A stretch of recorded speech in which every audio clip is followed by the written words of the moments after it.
Okay, guys, there's definitely a liberal bias in universities. It is what it is. I mean, generally, the more education someone basically gets, the more they feel as if they are morally superior to people who do not have the same level of education. It tends to happen here, right? So, universities generally foster these type of environments. But I will say, we are encountering this SOC 119 class here, and I can definitely tell you from what I've seen so far is that this professor may not be.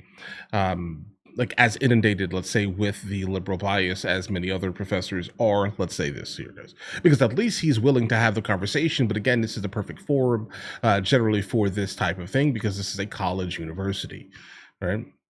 But let's go and see where this video takes us. Apparently, he will be responding to the critics of higher education, DEI, and liberal bias. Let's enter it. Who are critiquing universities and folks for being too biased are people who, anybody who says both perspectives is someone who absolutely has no idea what's going on. And like, I'm only being fair to you because you agree with something that happened in here. But you're not emailing It's a me. preview. Hold on. Telling, Let's get into it. all right, so listen. Let's jump into it, I want to guys. say a couple things. It's the last main class. I want to say a couple things to you all before we do bring up the volunteers. And I also want to say something to people watching the stream. I noticed that there's a lot of criticism of universities and the bias of universities and this idea that universities are tilted toward a very left-wing bias. This is all the critique of DE&I and all this kind of stuff, right? And what I know is that the vast majority of people who are critiquing universities and folks for being too biased are people who've never been in a classroom. Okay. And especially in a classroom like this. And A public forum especially type of. a classroom that's not just both big and very diverse and in which we're dealing with really some of the most controversial issues of the day. And what it takes to be fair and talk about things from lots of different perspectives, not just both. People say both perspectives. Anybody who says both perspectives is someone who absolutely has no idea what's going on. Okay. Because there are so many more than two perspectives.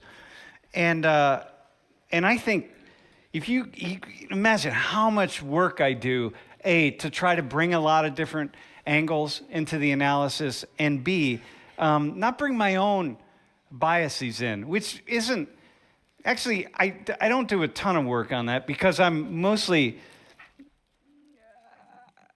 as a thinker, I'm really very much all over the place, but no, that's not true. I really work hard to do that, and it's very difficult to do. And so I will often get emails from people when I do like a class that's on issues where more liberal or progressive issues come out. I get emails from people like, yeah, I watched this video and like, it's really cool that you're showing this side of these issues. And I really appreciate how you're being very balanced in the classroom, right? And it's clear, and then they tell me what it is they like. And it's very clear that what they like is what they agree with. Exactly. And then I'll take, maybe we'll do something like when Joe was up here, the police officer. And I start getting emails from people who are very conservative on the other side. And they feel like, the George Floyd and the Black Lives Matter protests took us all in a wrong direction. And, there's not that much racism among the police and all this kind of stuff, right? And they're like, oh, it's so good that you're being fair in your classroom. And like, I'm only being fair to you because you agree with something that happened in here. Okay, guys, really quickly, I want to go ahead and point out a couple of things. So, guys, I've been on YouTube for about, guys, it's been that 6 years now, guys. Just understand this here. And my content has shifted all over the place, guys, consistently. And I definitely still will always say that I'm, for the most part, in the middle. I mean, I may lean in certain issues, specifically either right or left. This is the reality of the scenario. I do think that most people that kind of move through life should probably be able to do that, right? Not specifically getting attached to any type of candidate or anything, right? Depending on the topic, it's going to sound absolutely, in fact, that I am on one side of things, but not fully. Like if you actually listen to the messaging, you'll realize that that's probably not the case here, guys. Again, socially, I'm all over the place. Fiscally, I'm incredibly conservative. Okay, and what I'm saying this is this based off of some of the comments that I do even acquire. Let's say some of them people just don't understand sometimes, guys. Just like, listen, bro, how if you guys send me things, okay, I'm going to give you my opinion on said thing. Okay, that's just how that works here. But you can always tell the people in the comments who are not really listening. Okay, they seem to just be kind of reading things for face value, and the problem is that that's generally not how the world works large scale, right? Let's understand that here. When things are said that you agree with, you absolutely praise, but then you are thoroughly confused when I don't toe the echo chamber line, right? Because again, I am not echo chambered. I have the ability to watch and give opinion, let's say, on some of the most progressive and liberal things that exist. Then also at the same time give opinions on the most conservative things that exist, right? But the comments are always kind of the same here. You love it when you fully agree, when it validates your bias in general, right? But then you hate it, strongly detest it when it goes against the group think coming out of the echo chamber. It's absolutely wild, guys. Right? I do agree. Another thing that he said earlier in the video here, kind of regarding to you can kind of tell that some people have not ever been in a public forum such as this, where a bunch of different minds and different theories and things like that basically come together in one and be able to sit here and have a conversation about some of the tough issues without kind of yelling and screaming and throwing things at each other. I respect it, guys. Absolutely. Guys, keep sending me videos from this guy. I thoroughly appreciate his candor. But you're not emailing me, thanking me for the things that you disagree with. Right. You're just like, I totally disagree with what happened in your class, but I think it's really important that those ideas were put out into the room. Right. Like, I never get those emails. And I get the emails thanking me for saying things that people agree with. Right, confirming that the they bias. themselves think. Yeah. And I tell Same. you this because it's literally. so really just incredibly difficult.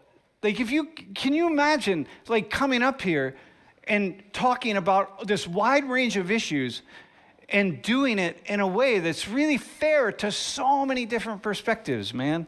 It's like, and like, gee, like last class when we were talking about something, or 2 classes ago, and you brought up that point from like a really conservative perspective. It's just like, boom, man. But that's why you're here, because on another day you bring out a really liberal perspective, and it's like, you got to have that. Yeah, it's a mark of like an intellectual. I think so. Like, truthfully, like when I've encountered like super, like wow, smart people, generally, they do have the ability to kind of float through things, right? They don't get stuck and just inundated by like the groupthink mentality that surrounds them. They have the ability to kind of see the good in even the things that they absolutely detest. Let's say is our main moderator, or one of our moderators, and she speaks in my ear a lot. Like, things are, she'll remind me of something, or say, hey, go back to that point, or here's a good question for you, or something like that, right? It's really nice to have. Yesterday morning, we were talking about class and what to do, and she said, when are people actually going to, if they don't learn in college, when are they going to learn? Like, you know what I mean? When are they going to come up with complex ideas? Travel. Okay? I mean, like, this is the time, right? You all Travel. have time here. You're not really, so many of you are working, and you have other things, right? But you're working with mostly other college students, and like, this is it, man. You're dedicating 4 or 5 years to just singularly trying to figure out what the hell's going on in the world. And then when you get out and you get some kind of job, and then you're busy working your 10-hour days or whatever it is, and then you get home and you're tired, and you just don't have the same way of structuring your thinking. So I was thinking, A lot of times people, they find out I'm a professor and they will say to me, oh my God, I wish those are the best years of my life. I wish I took advantage more. I wish I spent more time learning more things because later in life I really wasn't able to do that. How often do y'all think about that? Like that this is like you really need to figure the world out right now. I really believe on that we learn through like living and through experiences. So Yeah. I focus much more like my current years, like my college experience on living and actually learning from experiences. So I just don't see that whenever I leave college next year, I'll stop learning or just getting myself out there, but more of I will learn even more out of college. You Whenever will. I'm out of college, I have just more time for myself. I think so. So do you feel to what degree do you feel like you've gotten like an organizational structure to your intellectual framework, right? Like the college experience has organized your intellectual thoughts to prepare you for understanding the world. Yeah, I Okay. think my college experience has Fair. definitely helped me just Critically think. try to look more into like the diversity and opportunities out there, because I mean here at Penn State there's a bunch of things, a bunch of resources, but it's more of like looking forward. So I think one of the things I learned the most here at Penn State was that if you're trying to like get something and make an achievement, you got to look for it. It won't knock on your door. So that's okay. something like I learned a lot here. All right. Yeah, guys, I can definitely tell you when I left college, I loved college, absolutely. But I think personally, looking back at it, guys, I mean, I was done with college in 2004. And so the problem here is that, guys, when I look back at it, I'm just like, yeah, I learned a lot. Absolutely. It taught me how to kind of evaluate things, not get stuck specifically in like echo chambers, like hardcore ones, like notice the propaganda that you're seeing around you, pay attention to it. Just never under any circumstance allow yourself to be mentally stuck in a specific thing. Always allow for new thoughts and experiences to have the ability to alter your perception on things. If I was to go back, like that's my mental state when it comes to that.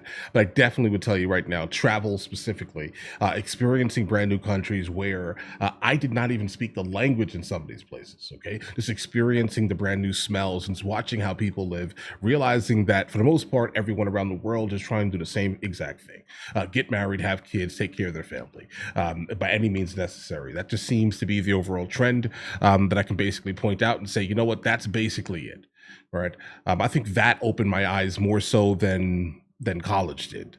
Okay. Like no issues here. Right. But just understand the travel, the like seeing things and just like having all of your I guess your pre conceptions, let's say, questioned was the most important thing. Like whatever you think is normal is probably not, bro. Okay, like whatever you think is normal, whatever you're complaining about being in the United States of America, go somewhere else and you realize that maybe you shouldn't be complaining at the same rate. Yeah, you comment on it? Yeah, absolutely comment on it, bro. Freedom of speech, comment, protest, etc.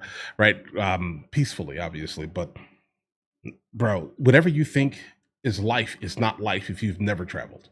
If you have never been outside of the United States of America, and I'm not talking about like a tourist hotspot, I'm not saying go to Spain. I live half the year in Spain, but like I'm not saying go to Spain and go to Barcelona. Please don't go to Barcelona or Madrid, bro. Please, that's tourist Spain. Go to like small villages, Antequera, Villanueva del Trabuco, Villanueva del Rosario, right? Like go Nerja, bro. Go south. Okay, and Benalmadena, bro. Like, just hang out there. You'll understand immediately what I'm saying here.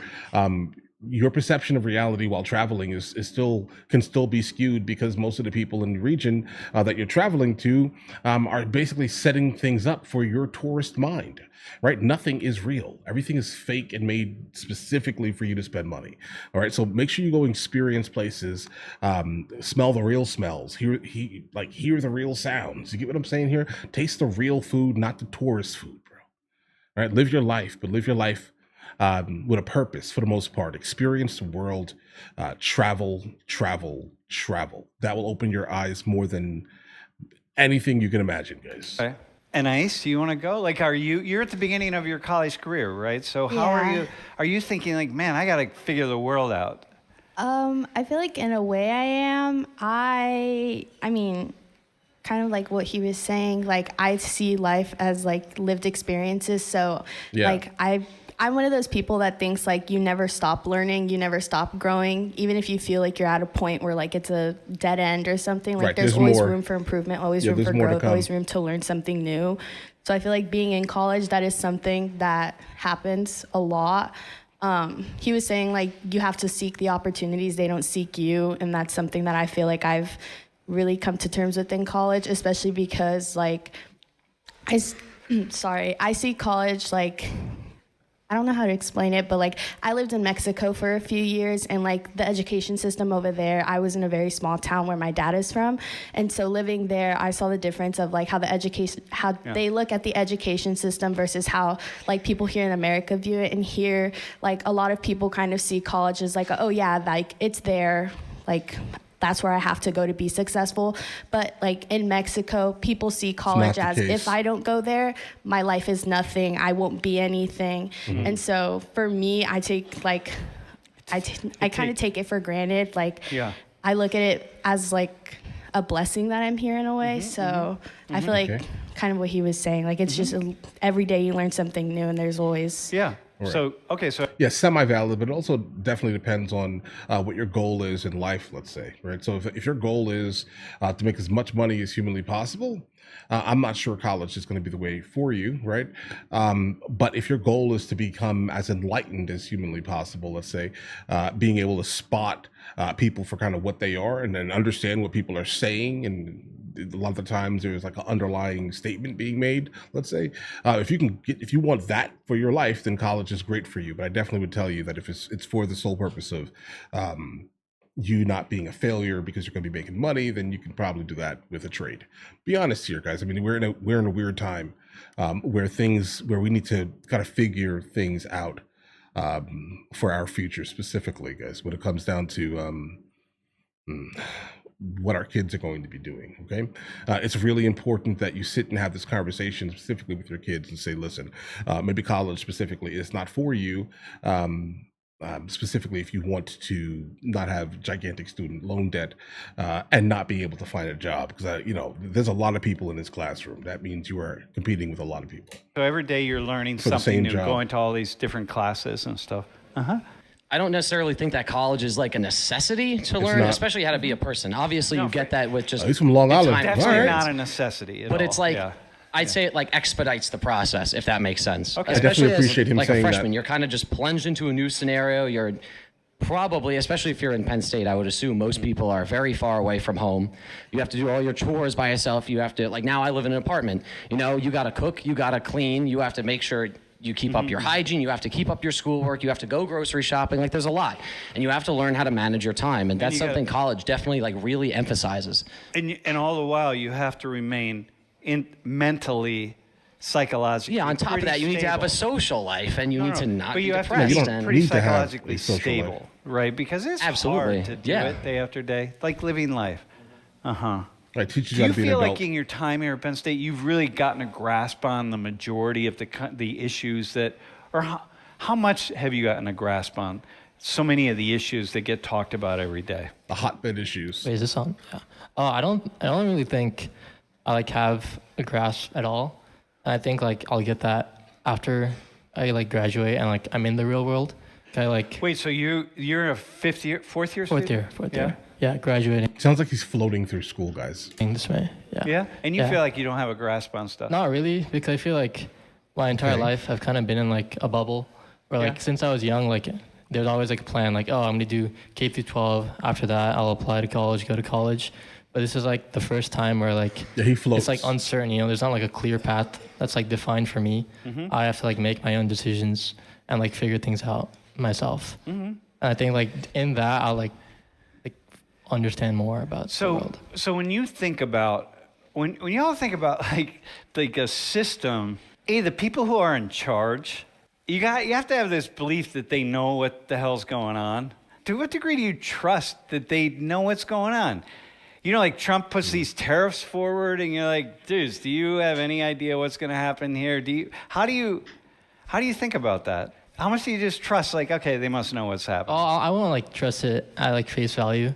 I like obviously like research it on my own to like see what it's really about. But like just because they're like someone's in a position of power and they like say something, I don't think that gives them like credibility. Or you don't like, think they necessarily know? No. So you're still questioning. Right. That's a good thing, guys. It's a great thing.